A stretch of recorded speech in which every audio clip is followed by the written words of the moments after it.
Sawubona nkosazana. Wazobona kamnandi namhlanje. Unjani kodwa empilweni? Hayi, ngiyaphila. Hawu wadlala ngami nje. Usungazuma ngale sengathi uyamqabuka umuntu onuka kamnandi. Kusho khona phela ukuthi futhi ngigezile namhlanje. Hawu. Kangiqondile ukudlala ngawe ngiqinisile. Cha phela lamakha ezakala ukuthi ngawekhethela. Hawu kahle wena bo. Angikubizelanga lokho lapha. Empeleni kunendlela kuzofanele ngiyithathe. Nokuyindlela esivele yangithathela phezulu engangoba kufanele ngihambe ngayo lempela sonto siya kuyo. Oh. Koze kwanzima ke lokho. Manje ulibangisephi? Ngimbone nje ukuthi useqala ukukhathazeka. Futhi inhliziyo isiphukile, kodwa zama ukuziqinisa ungabi la. Ngithola umfundaze kwesinye sesikole esiphakathi negoli lapho kuzofanele ngiyokudlela khona isifundo zami. Kanti futhi bathi bisokungiqhuba mangabe ngenze kahle kokuqala. Kodwa ngithuselani kangaka.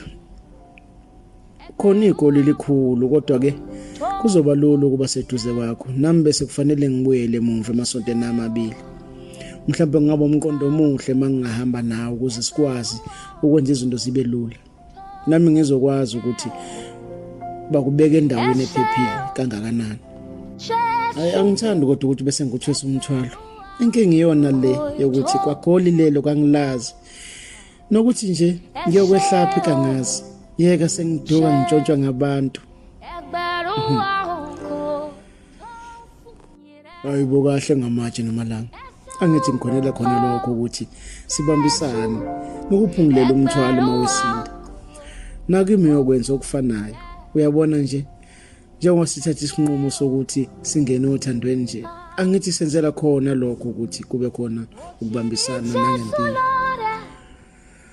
Mina sengikulungile ukwenza lokho. Ngicabanga ukuthi nawe kuzofanele ulekelele isinqumo sakho ngokuvumela inhliziyo yengene ngokuphelele kulolu thando.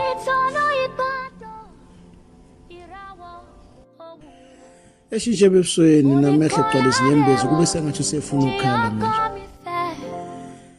Hayi, ngiyezwa amandla akhe. Ngiyabonga ngokuthi kuzoba lula ukungisiza. Phela bese nginobuhlungu enhlizweni. Benginomcabango ukuthi kungenzeka ushintshe umqondo wakho ngami. Nokuthi nje singathi singene othandweni ngalesikhathi ngisitshela ukuthi nami ngizojuduzeka ngokuba nawe bese kuba khona isimo esingisusa eduze kwakho futhi. Ngiyabonga kakhulu. uNkulunkulu akubusise. Kanti kasikho isidingo sokuthi uzongibonga kangaka. Mina ngenza lokho okufanele ngikwenze. Nokuyinto engenziwe noma yimuphi umuntu wesilisa osothandweni njengami. Ikakhulukazi nomuntu omuhle nozithobe kangaka.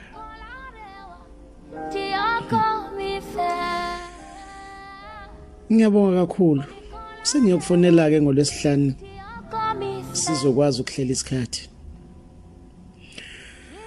Sivalelisane ngibuyele ekhaya. Sekusula umuntu oyedwa nje sekufanele ngimbikele lezi indaba ezifudumalisa inhliziyo yami. Nokuba ngingazi ukuthi sizonambitheka kangakanani maze